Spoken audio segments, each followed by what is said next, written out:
Bonjour, quelques mots pour vous introduire la série de courtes vidéos liées à mon programme d'accompagnement féminin-masculin, la réconciliation. Alors, vidéos dans lesquelles j'expose quelques éléments essentiels, selon moi, de ce chemin de réconciliation en soi. Ce chemin, ce travail n'est pas accessoire, il ne s'agit pas de quelque chose de cosmétique comme un bonus qu'on poserait ici ou là. Il s'agit bien d'une démarche intime, profonde, tout à fait cohérente dans un chemin d'évolution.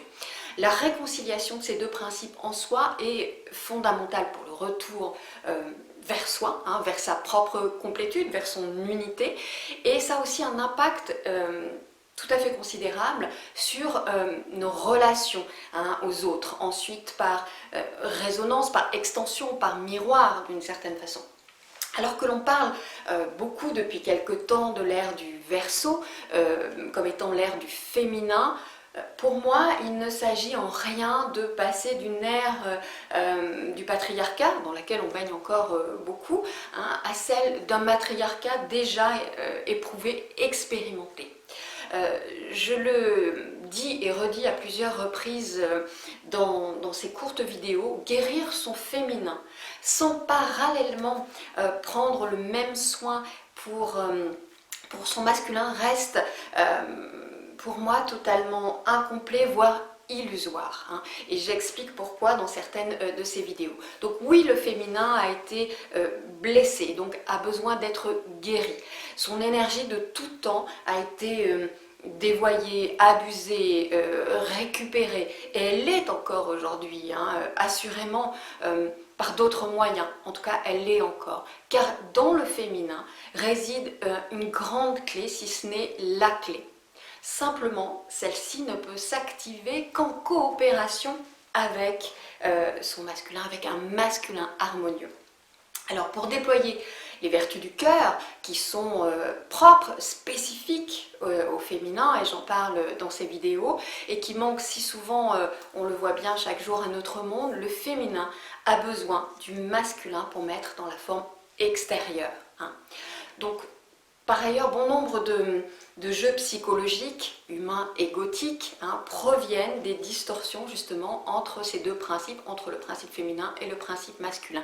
Il est donc tout à fait pertinent d'en prendre conscience, de les identifier et de les transmuter pour avancer sur ce chemin d'unité, et que l'on soit femme ou homme, bien évidemment.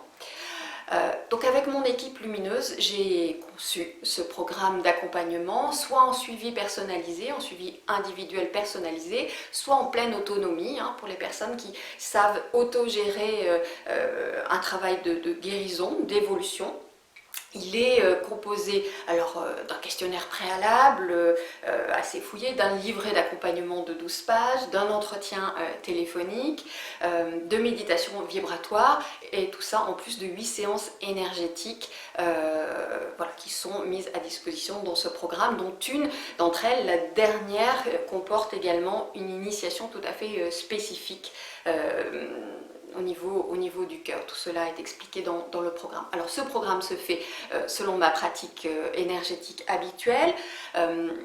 Les énergies réunies de Marie-Madeleine et de Yeshua interviennent également dans ce programme en synergie avec mon moi supérieur, ma divinité Tamara Shaya, comme je l'ai rendu public maintenant début février sur mon blog. J'ai expliqué le processus de plusieurs longs mois qui m'ont amené à cette annonce publique, et j'ai également prévu une option duo pour ceux qui veulent travailler avec leurs partenaires simultanément. Donc je vous invite à découvrir ces vidéos thématiques, et si vous en ressentez l'élan, à me contacter pour le programme d'accompagnement afin que le plus grand nombre, et c'est ça qui est important finalement, passe du féminin masculin au féminin sacré, masculin sacré, et que cette réunion consciente et amoureuse au sens le plus vaste qui soit, puisse contribuer à la lumineuse métamorphose de notre monde. Je vous donne rendez-vous dans les prochaines vidéos. À bientôt.